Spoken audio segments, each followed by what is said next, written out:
Hi, dream believe do it വീഡിയോയിലോട്ട് എല്ലാവർക്കും സ്വാഗതം. പാഷൻ കണ്ടെത്തി ഡെസ്റ്റിനിയിലെത്താനുള്ള ഫോർമുലാസും ടിപ്സുമാണ് നമ്മൾ ഷെയർ ചെയ്തുകൊണ്ടിരിക്കുന്നത്. ഇത്തരം വീഡിയോ ലഭിക്കാൻ ഈ ചാനൽ സബ്സ്ക്രൈബ് ചെയ്യുക.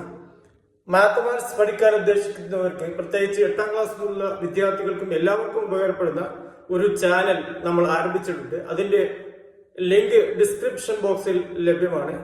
അത് കാണുക, ആവശ്യക്കാർക്ക് ഷെയർ ചെയ്യുക, സബ്സ്ക്രൈബ് ചെയ്യുക. ഇന്ന് നമുക്കൊരു പുതിയ ടിപ്സുമായി കടന്നു വരാം. ഒരു നാടുണ്ടായിരുന്നു. ആ നാട്ടിൽ നല്ലൊരു ഭരണാധികാരിയും ഉണ്ടായിരുന്നു. ആ നാട്ടിന്റെ ഒരു ഭാഗത്ത് ഒരു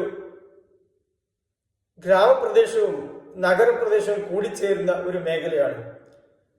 ഒരു മലയുടെ ചെരുവിൽ കുറെ ഗ്രാമീണ സംസ്കാരത്തിൽ ജീവിക്കുന്ന ആളുകളും കുറെ വീടുകളും, കുറച്ച് അപ്പുറത്ത് മരുപ്രദേശങ്ങളും മരുഭൂമിയായ ഒരു സ്ഥലവും ഉണ്ടായിരുന്നു. ഇവിടെ നഗര സംസ്കാരം വന്നു, കൂടുതൽ കെട്ടിടങ്ങൾ വന്നു, കൂടുതൽ ജനതാമസം ഈ മേഖലയിലാണ്. ഗ്രാമീണ ശൈലിയുമായി അല്ലെങ്കിൽ പ്രകൃതിയുമായി ഇണങ്ങി ജീവിക്കുന്ന കുറച്ചാളുകൾ ഈ മലഞ്ചെരുവിൽ വീടുകളിൽ താമസിച്ചിരുന്നു. അങ്ങനെ സുന്ദരമായ ആ പ്രദേശം കാലങ്ങളായി മുന്നോട്ട് പോവുകയാണ്. ആയിടക്കാണ് അവിടുത്തെ ജനങ്ങൾ അവിടുത്തെ ഭരണാധികാരിക്ക് മുമ്പിൽ ഒരു കംപ്ലൈന്റുമായി വരുന്നത്.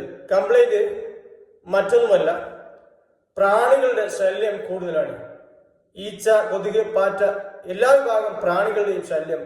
രാത്രി കിടന്നിറങ്ങാൻ വയ്യ, ശബ്ദമുണ്ടാക്കുന്നു, ഭക്ഷണത്തിൽ വീഴുന്നു. ഇങ്ങനെ പ്രാണി ശല്യം കൂടി വന്നപ്പോൾ സഹിക്കവയ്യാതെ ഇവർ ഭരണാധികാരിയെ സമീപിച്ച് എന്തെങ്കിലും ഒരു പ്രതിവിധി കണ്ടെത്തിയേ പറ്റുമില്ലെന്ന് ഭരണാധികാരിക്ക് മുമ്പിൽ സമർപ്പിച്ചു.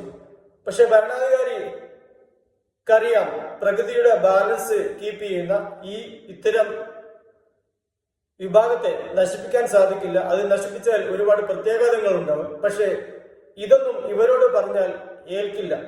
ഏതായാലും മനസ്സില്ലാ മനസ്സോടെ രാജാവ് സമ്മതിച്ചു. എങ്ങനെയെങ്കിലും നമുക്ക് നോക്കാം. അങ്ങനെ കുറച്ച് കാലം കഴിഞ്ഞു. മഴക്കാലം ആരംഭിച്ചു. മഴക്കാലം ആരംഭിച്ചപ്പോൾ വീണ്ടും ശല്യം കൂടി. ഈ ആളുകൾ വീണ്ടും ഭരണാധികാരി സമീപിച്ച് എന്തെങ്കിലും ചെയ്തേ പറ്റുള്ളൂ. ഇവരുടെ ആവശ്യത്തിനു മുമ്പിൽ രാജാവ് ഒരു സമിതിയെ നിയോഗിച്ചു. ഏത് തരത്തിലുള്ള രീതിയിലുള്ള പ്രവർത്തനത്തിലൂടെ ഈ പ്രാണികളെ നശിപ്പിക്കാൻ ഒരു സമിതിയെ നിശ്ചയിച്ചു. ആ സമിതി ഒരു നിർദ്ദേശം വെക്കുകയാണെങ്കിൽ അതിനനുസരിച്ച് നീങ്ങാമെന്ന്. ഏതായാലും ഈ സമിതി പഠിക്കാൻ തീരുമാനിച്ചു, എങ്ങനെ നമുക്ക് ഇവയെ കൊല്ലാം. പക്ഷെ ഒരു ജീവിയെ മാത്രം, അല്ലെങ്കിൽ ഒരു തരത്തിലുള്ള പ്രാണിയെ മാത്രം കൊല്ലുന്ന വിദ്യ ലഭ്യമല്ല. ഒരു വിദ്യ ഉപയോഗിച്ചാൽ എല്ലാ പ്രാണികളും ചത്തൊടുങ്ങും എന്ന് അവർക്കറിയാം. അത് പ്രകൃതി മറ്റൊരു ദുരന്തം വിളിച്ചു വരുത്തും എന്നൊക്കെ ഈ സമിതിക്ക് അറിയാമായിരുന്നു.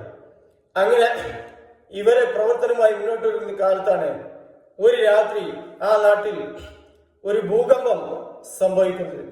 ഭൂകമ്പത്തിൽ ഒരുപാട് കെട്ടിടങ്ങൾ നാമശേഷമായി. കൂടുതൽ നാമശേഷമായത് ഈ ടൗൺ മേഖലയിലുള്ള, കാരണം കൂടുതൽ കെട്ടിടങ്ങൾ, കൂടുതൽ ആൾതാമസം ടൗൺ മേഖലയിലാണ്.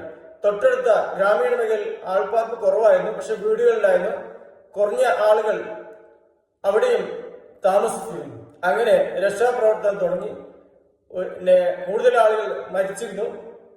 കുറച്ചാളുകളെ രക്ഷിക്കാൻ സാധിച്ചു. ഈ ടൗൺ മേഖലയിലുള്ള കെട്ടിടങ്ങൾ കുറച്ചാളുകളെ നശിപ്പിച്ചു, രക്ഷിക്കാൻ സാധിച്ചു. കൂടുതൽ ആളുകൾ ജീവൻ നഷ്ടപ്പെട്ടിരുന്നു. അങ്ങനെ ഗ്രാമീണ മേഖലയിലുള്ള വീടുകൾ ആരും ശ്രദ്ധിച്ചില്ല. ആ വീടുകൾക്ക് മുമ്പിൽ മൺകൂനയായിരുന്നു. അവിടെ ഉള്ള ആളുകൾക്ക് ഒരു 10-20 വീടുകളുണ്ട്. അവിടെയുള്ള ആളുകൾ ആ വീട്ടിൽ കുടുങ്ങിക്കിടക്കുകയാണ്. പക്ഷെ അവരാരും ശ്രദ്ധിക്കുന്നില്ല. അവര് ശബ്ദമുണ്ടാക്കുന്നുണ്ട്. ഒരാഴ്ചയോളമായിട്ട് ശബ്ദമുണ്ടാക്കിക്കൊണ്ടിരിക്കുകയാണ് വീടുകൾ. പക്ഷെ ഈ ശബ്ദം ആ നാട്ടിലെ ആളുകൾക്ക് കേൾക്കാൻ സാധിക്കുന്നില്ല.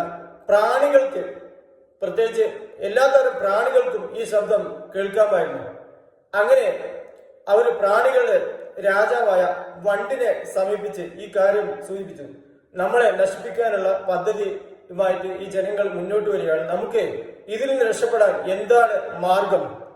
അങ്ങനെ വണ്ട് രാജ്ഞിയായ പൂമ്പാറ്റയെ സമീപിച്ച് കാര്യം പറഞ്ഞപ്പോൾ പൂമ്പാറ്റയും പറഞ്ഞു, നമുക്കൊന്നും ചെയ്യാൻ പറ്റില്ല, എന്താണ് നമ്മൾ ചെയ്യുക?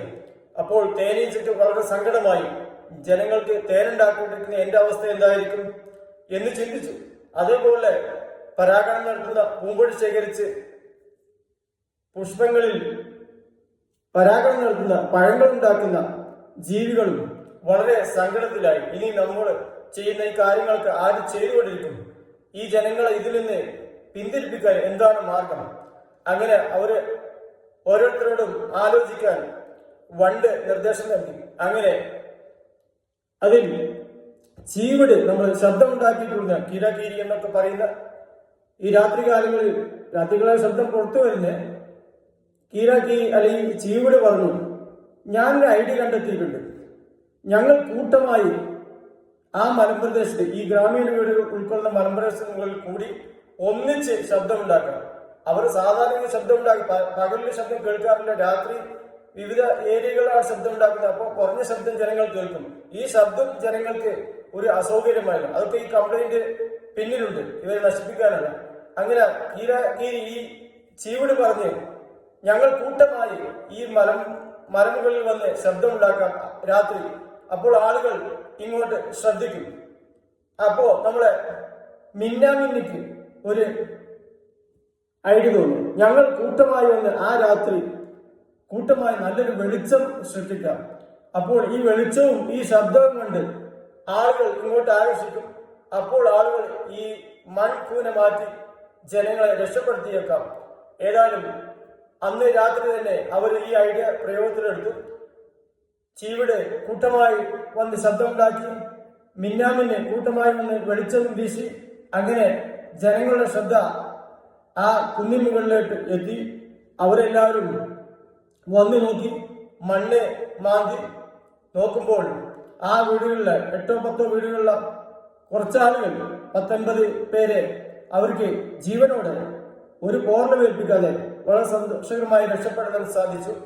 അങ്ങനെ ഈ ജനങ്ങൾ തന്നെ ഭരണാധികാരിക്ക് മുമ്പിൽ ചെന്ന് പറഞ്ഞു, ഇനി ഇവിടുത്തെ പ്രാണികളൊന്നും കൊല്ലണ്ട, നമ്മൾക്ക് ഇതിന്റെ പവർ ഇപ്പോൾ മനസ്സിലായി, നമ്മൾ അറിയാത്ത ഒരുപാട് പവർ ഒരുപക്ഷെ ഉണ്ടായേക്കാം, ഏതായാലും ഞങ്ങൾ സഹിച്ചുകൊള്ളാം, പ്രാണിശല്യം ഞങ്ങൾ സഹിച്ചുകൊള്ളാം. അങ്ങനെ രാജാവ് ഭരണാധികാരി നിവൃത്തിയുള്ള മനസ്സോടെ സമ്മതിച്ചാണ്. ഭരണാധികാരി പ്രകൃതി സ്നേഹികളുടെ ഒപ്പമായിരുന്നു. ഏകദേശം ആ തീരുമാനത്തിൽ അവർ പിൻവലിച്ചു. അങ്ങനെ ഇത്തരം ടിപ്സ് ആൻഡ് സ്റ്റോറീസ് ലഭിക്കാൻ ഈ ചാനൽ സബ്സ്ക്രൈബ് ചെയ്യുക. മാത്തമാറ്റിക്സ് ലേൺ ചെയ്യാൻ ഉദ്ദേശിക്കുന്നവർക്ക് ലിങ്ക് ഡിസ്ക്രിപ്ഷൻ ബോക്സിൽ ലഭ്യമാണ്. അത് ഷെയർ ചെയ്യുക, സബ്സ്ക്രൈബ് ചെയ്യുക. പുതിയ ഒരു ടിപ്സുമായി നമുക്ക് അടുത്തു തന്നെ കടന്നു വരാം. താങ്ക്സ് ആൾ.